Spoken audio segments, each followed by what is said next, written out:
सगळ्यांना नमस्कार. मी आहे प्रिया आणि आज आपण बघणार आहोत कांदा पराठा. अगदी घरच्या घरी झटपट तयार होणारा आणि खायला मस्त चविष्ट, ज्यामध्ये चव तर आहेच पण आरोग्याचाही आहे विचार. सकाळचा नाश्ता, मुलांचा डब्बा आणि संध्याकाळचं भूक कुठल्याही वेळेसाठी हे पराठा एकदम परफेक्ट आहे. चला तर मग वेळ न घेता झटपट तयार होणारा कांदा पराठाची रेसिपी बघूया. सुरुवातीला एका भांड्यामध्ये 2 वाटीपर्यंत गव्हाचं पीठ घ्यायचं आहे. सोबतच यामध्ये चवीनुसार मीठ, 2 चमचे तेल आणि पाव वाटीपर्यंत दही घालायचं आहे. दही घातल्यामुळे कांदा पराठाला चव मात्र भारी येणार, त्यामुळे दही यामध्ये नक्कीच घाला. आता हे सगळं पिठामध्ये चांगल्या प्रकारे मिक्स करून घ्यायचं आहे. हे चांगल्या प्रकारे मिक्स करून घेतल्यानंतर यामध्ये थोडं थोडं पाणी घालून मऊसर पीठ भिजवून घ्यायचं आहे. कांदा पराठासाठी मऊसर असं पीठ हे भिजवून तयार करायचं आहे. अशा प्रकारे पीठ हे तयार करून घ्यायचं आहे आणि यानंतर यावरती थोडंसं तेल लावून पिठाला 10 ते 15 मिनिटासाठी यावरती झाकण लावून ठेवून देऊ.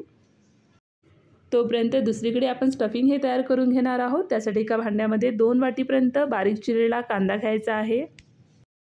यामध्ये चवीनुसार मीठ घालायचं आहे. मीठ घालून कांद्याला नीट पिळून घ्यायचं आहे. असं केल्यामुळे कांद्यामधील जे पाणी आहे ते पूर्ण हे बाहेर येणार. यामुळे स्टफिंग हे परफेक्ट बनून तयार होणार. तर अशा प्रकारे पिळून घेतल्यानंतर यामध्ये पाव वाटी जाड पोहे मिक्सरला लावून बारीक वाटून घ्यायचं आहे. तर असं तयार करून घेतल्यानंतर हे यामध्ये घालायचं आहे.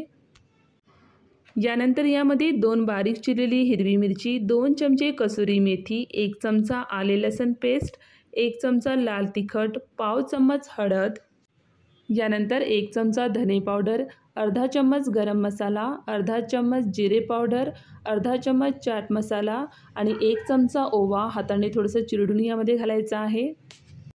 हे सगळं यामध्ये घातल्यानंतर हाताने चांगल्या प्रकारे मिक्स करून घ्यायचं आहे. तर कांदा पराठासाठी स्टफिंग हे परफेक्ट तयार झालं आहे की नाही ते कसं ओळखायचं आहे. थोडंसं स्टफिंग हे हातात घेऊन त्याचा गोळा तयार करून बघायचा आहे.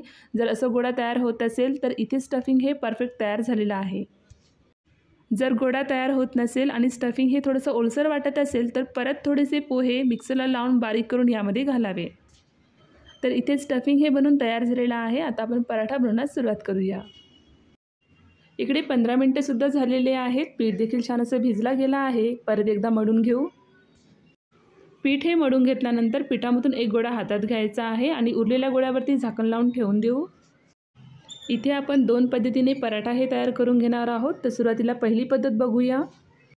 सुरुवातीला या गोळ्याचं आपल्याला वाटी तयार करायची आहे. तर पीठ बोटाला चिकटू नये त्यासाठी कोरडं पीठ लावून वाटी हे तयार करून घेणार आहोत. तर असं वाटी तयार करून घेतल्यानंतर यामध्ये स्टफिंग भरायचं आहे. स्टफिंग हे चांगल्या प्रकारे भरून घेतल्यानंतर स्टफिंगला बोटाने आतमध्ये ढकलत पिठाने चांगल्या प्रकारे कव्हर करून घ्यायचं आहे. पिठाने चांगल्या प्रकारे बंद करून घ्यायचं आहे, नाहीतर पराठा तयार करून घेताना स्टफिंग हे बाहेर निघणार. असं बंद करून घेतल्यानंतर या गोळ्याला हलक्या हाताने चपटा आकार द्यायचा आहे. स्टफिंग भरलेल्या गोळ्याला दोन्ही बाजूनी पीठ लावून थोडंसं हलक्या हाताने पसरवून घ्यायचं आहे. आता यावरती थोडीशी कलोंजी आणि बारीक चिरलेली कोथिंबीर घालायचं आहे आणि ती थोडंसं दाबून घेऊ जेणेकरून ते निघणार नाही. आता यावरती थोडंसं पीठ टाकायचं आहे आणि हलक्या हाताने लाटून याचा आपण पराठा हे तयार करून घेणार आहोत. खूप दाबून लाटू नये, हलक्या हाताने लाटून याचा पराठा तयार करायचा आहे, नाहीतर स्टफिंग हे बाहेर येणार. पराठा हे तयार करून घेताना थोडंसं जाडसरच पराठा तयार करून घ्यायचा आहे. तर अशा प्रकारे पराठा तयार करून घेतल्यानंतर आता आपण हे भाजून घेणार आहोत. गॅसवरती तवा ठेवायचा आहे. तवा हे छान असं गरम झाल्यावर यावरती पराठा हे भाजून घेणार आहोत. पराठा इथे भाजून घेताना गॅसची आच हे मध्यम ठेवायचा आहे. पराठावरील भाग हे सुकल्यावरती याला आपण पलटवून घेणार आहोत आणि त्याची दुसरी बाजू देखील भाजून घेणार आहोत. सुरुवातीला पराठाच्या दोनही बाजू हे भाजून घ्यायचा आहे आणि त्यानंतर त्यावरती तूप लावून घ्यायचं आहे. या पराठ्यावरती तूप, तेल किंवा बटरसुद्धा लावून आपण हे तयार करून घेऊ शकतो. हे कांदा पराठा भाजून घेताना जर आपण जास्तीचं तूप किंवा बटर लावून जर आपण भाजून घेत असेल तर कांदा पराठा देखील तेवढाच चविष्ट बनून हे तयार होणार. तर इथे मस्त गरमागरम कांदा पराठा हे बनून तयार झालेला आहे. तर असं तयार करून घेतल्यानंतर हे एका प्लेटमध्ये काढून घ्यायचं आहे. तर इथे आपण एका पद्धतीने पराठा हे तयार करून घेतला आहे. आता आपण पराठाची दुसरी पद्धत बघूया. तर दुसऱ्या पद्धतीने पराठा तयार करून घेताना सुरुवातीला पोळी लाटून तयार करायचं आहे. तर पोळी लाटून घेताना थोडंसं जाडसरच पोळी आपल्याला तयार करायचं आहे. आता यावरती थोडंसं स्टफिंग ठेवून ती पसरवून घ्यायचं आहे.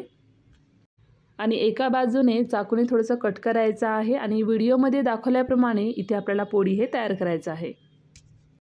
तर असं त्रिकोणी आकाराचं हे तयार करायचं आहे आणि याच्या कडेला थोडंसं दाबून घ्यायचं आहे जेणेकरून स्टफिंग हे बाहेर येणार नाही.